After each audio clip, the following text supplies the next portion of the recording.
Hello friends. आज हम pedagogy के कुछ इम्पोर्टेंट क्वेश्चंस देखेंगे जो टीचिंग एग्ज़ाम में अक्सर पूछे जाते हैं। इसमें से कुछ प्रीवियस ईयर क्वेश्चंस भी है तो इम्पोर्टेंट है, तो आज हम इसे देखेंगे। पहला क्वेश्चन देखेंगे, वे कथन जो आपसी व्यवहार में सामान्य रूप से प्रयुक्त होते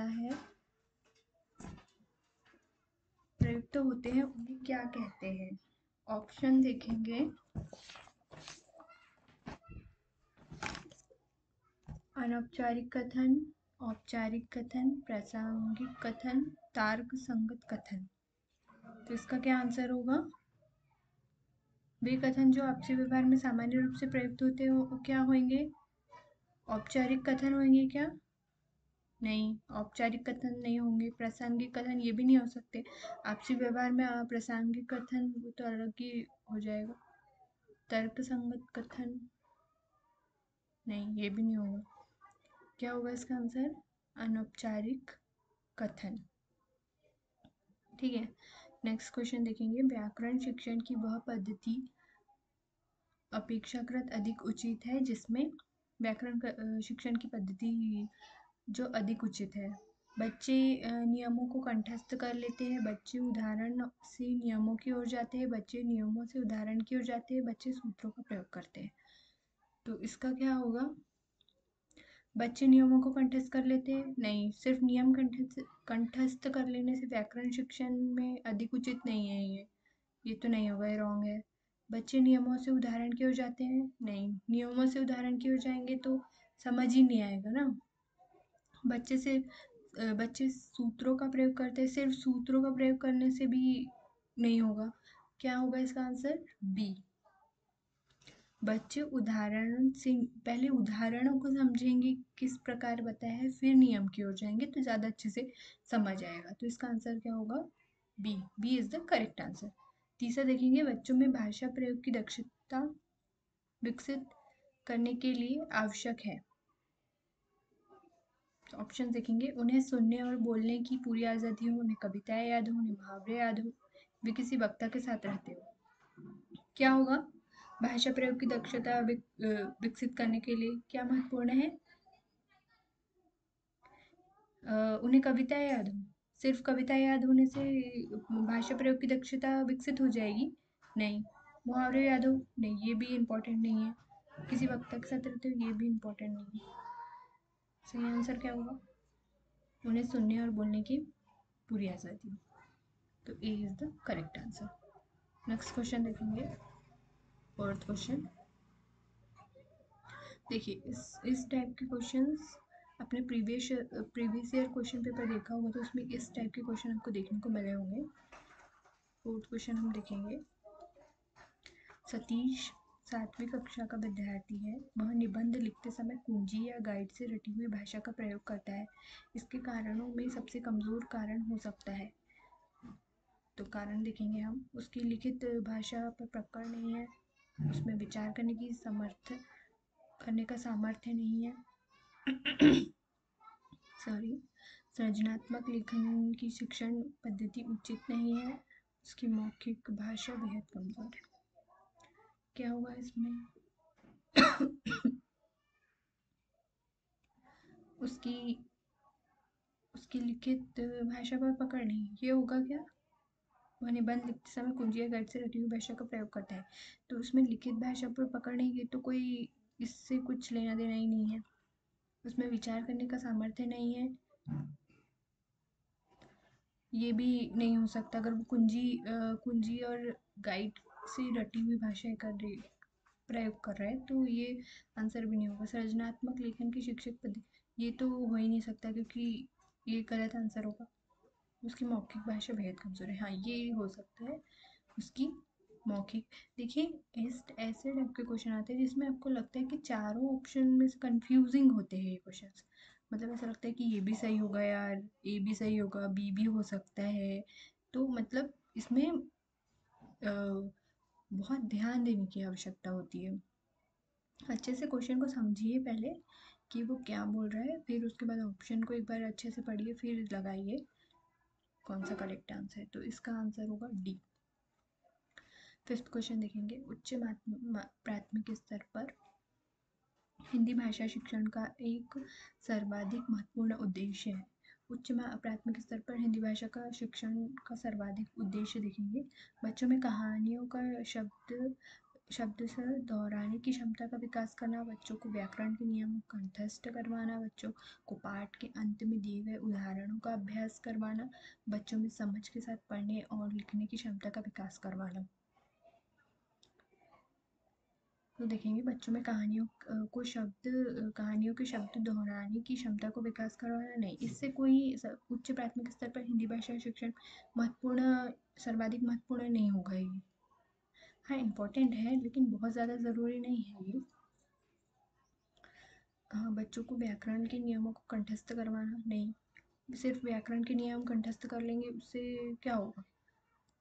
बच्चों को पाठ के अंत में दिए गए उदाहरणों का अभ्यास करवाना, सिर्फ उदाहरणों का अभ्यास करने से पाठ को भी तो पढ़ना पड़ेगा ना, ये भी ज़्यादा सर्वाधिक महत्वपूर्ण नहीं है। लास्ट ऑप्शन देखेंगे। बच्चों में समझ के साथ पढ़ने और लिखने की क्षमता का विकास करवाना। ये D is the correct answer कि बच्चों में उच्च प्राथमिक स्तर पर हिंदी भाषा के शिक्षण के लिए बच्चों में समझ के साथ पढ़ने और लिखने की क्षमता का विकास कराना, ये महत्वपूर्ण उद्देश्य है। छठवां क्वेश्चन देखेंगे हम। भाषा सीखने के में सबसे बड़ा बाधक हो सकता है भाषाई प्रयोग के अवसर, इकाई परीक्षण, भाषा में आंकलन, पाठ्यपुस्तक। तो छठवें का क्या होगा? भाषा सीखने में सबसे बड़ा बाधक तत्व कौन सा है? भाषाई प्रयोग का अवसर नहीं, ये तो हो ही नहीं सकता ना।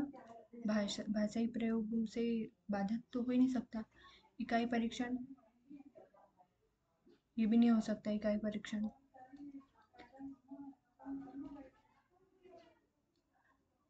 पाठ्यपुस्तक, ये भी नहीं हो सकता है। पाठ्यपुस्तक तो ज़रूरी होती है, सीखने में बाधक तत्व हो ही नहीं सकता। भाषा में आकलन, थर्ड ऑप्शन सही होगा, है ना? ठीक है। सेवेंथ क्वेश्चन देखेंगे। भाषा शिक्षक में होना आवश्यक है? आवश्यक नहीं है, नहीं है पूछा। क्वेश्चन को ध्यान से पढ़िएगा क्योंकि अगर हम गलत क्वेश्चन समझ लेते हैं तो हमारा उत्तर जो हमें आता हो वो भी गलत कर देते हैं। ऑप्शन देखेंगे। व्याकरण का ज्ञान, सुंदर लेख, विषय और मूल्यांकन विधि का ज्ञान, रसायनों का ज्ञान। क्या होगा? आवश्यक नहीं है। व्याकरण का ज्ञान होना तो ज़रूरी होता है भाषा शिक्षक को। सुंदर लेख भी आवश्यक है, अगर वो उसका लेख ही सुंदर नहीं होगा, बच्चों को समझ नहीं आएगा तो वो आवश्यक तो है सुंदर लेख। विषय और मूल्यांकन विधियों का ज्ञान, ये तो सबसे ज़्यादा ज़रूरी है, विषय और मूल्यांकन विधियों का। रसायनों का ज्ञान, भाषा शिक्षक को रसायनों का ज्ञान होना बिल्कुल आवश्यक नहीं, ये इतना ज़रूरी नहीं। तो D is the correct answer. आगे देखेंगे हम नौवां क्वेश्चन। नौवां क्वेश्चन में क्या पूछा है? प्राथमिक स्तर पर कविता शिक्षण उपयोगी नहीं होगा।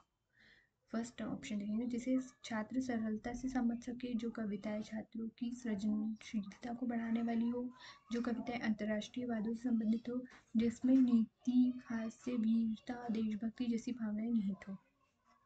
तो इसका आंसर हम देखेंगे। जिसे छात्र सरलता से समझ सके, ये तो उपयोगी होगा कि अगर कविता शिक्षण में अगर छात्र कविताएं सरलता से समझ रहे हैं तो वो तो उपयोगी है। तो क्वेश्चन में क्या पूछा है, ध्यान से देखिएगा। उपयोगी नहीं है वो हमको देखना है। जो कविताएं छात्रों की सृजनशीलता को बढ़ाने, ये भी इम्पोर्टेंट है, सृजनशीलता को बढ़ा रही है तो ये वाली कविताएं उपयोगी होगी। जिसमें नीति, हास्य, वीरता, देशभक्ति जैसी भावनाएं नहीं, तो ये तो बहुत इम्पोर्टेंट है, जिससे बच्चे सीख सकें नीति, देशभक्ति जैसी भावनाएं नहीं, तो उससे सीखने को मिलेगा उनको।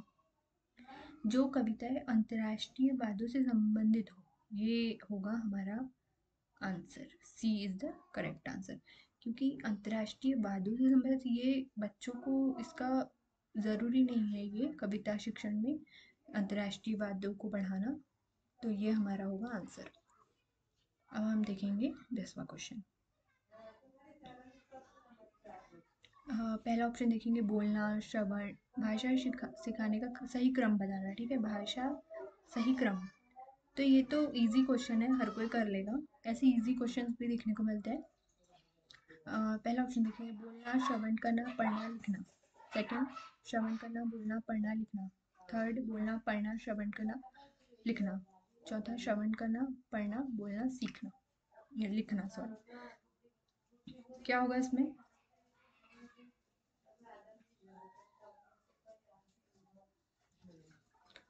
बोलना, श्रवण करना, पढ़ना, लिखना। पहले बोलेंगे, फिर सुनेंगे, फिर पढ़ेंगे, फिर लिखेंगे क्या? नहीं, ये गलत हो जाएगा। बोलना, पढ़ना, श्रवण करना, लिखना। पहले बोलेंगे, पढ़ेंगे, सुनेंगे, फिर लिखेंगे।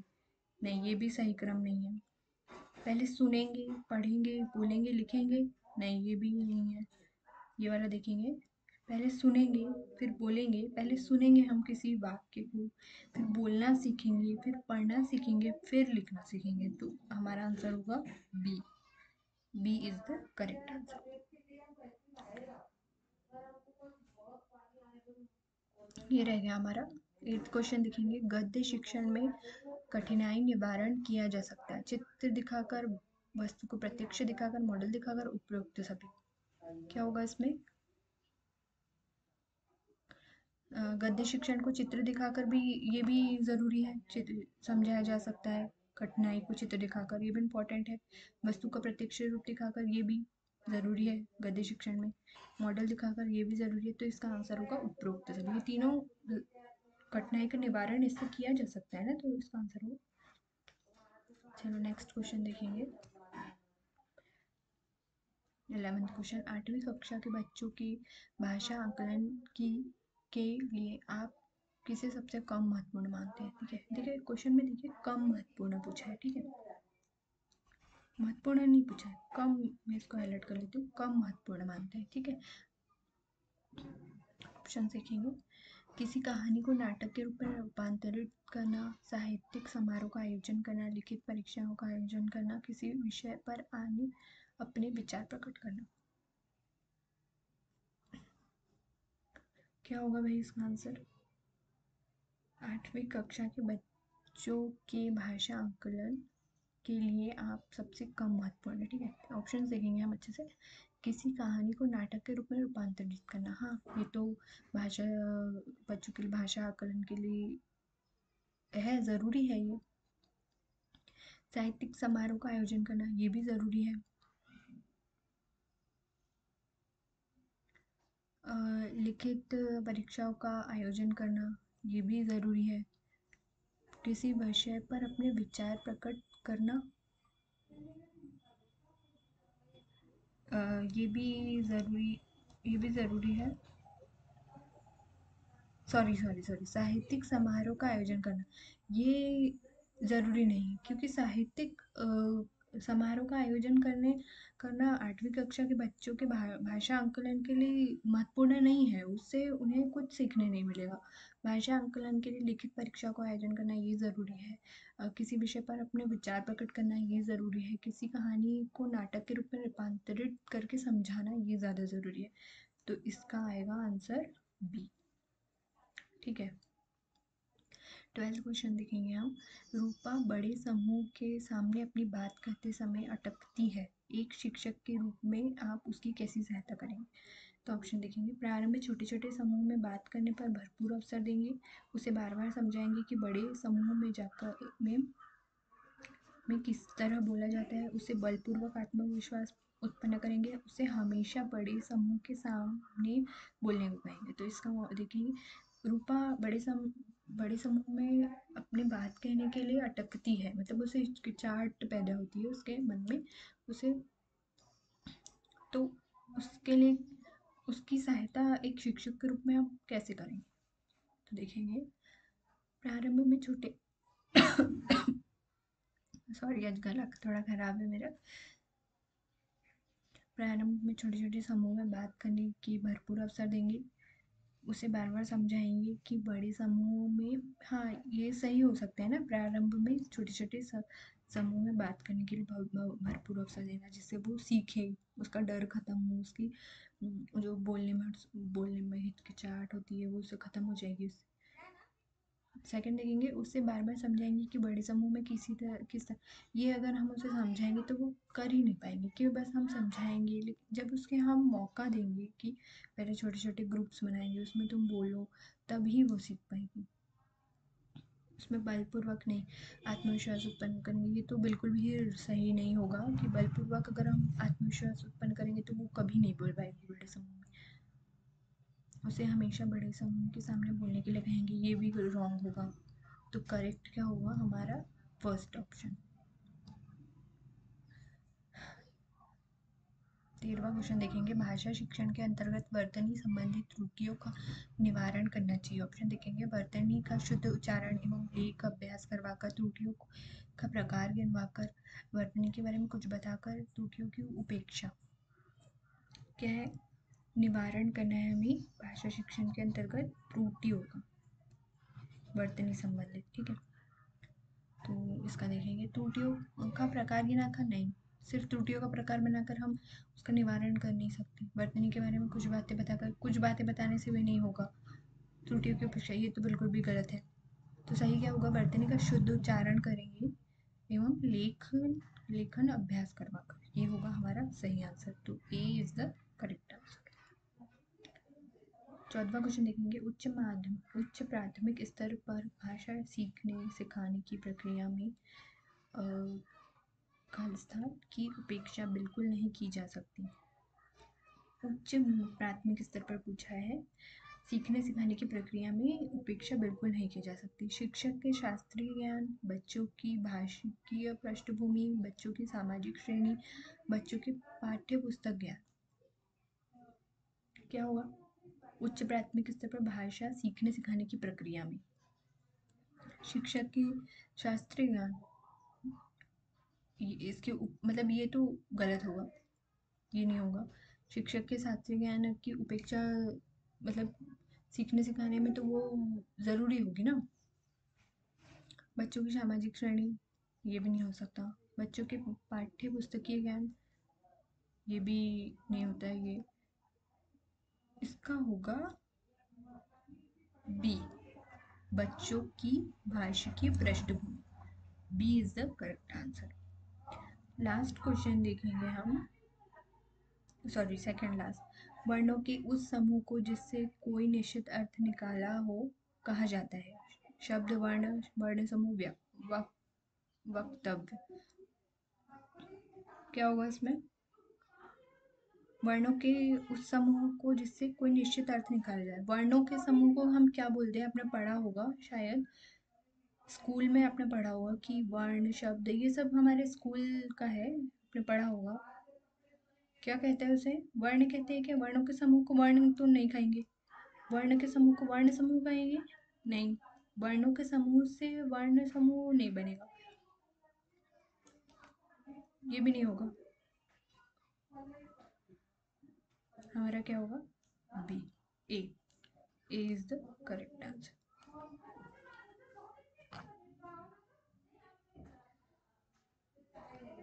ए इज द करेक्ट आंसर, ठीक है।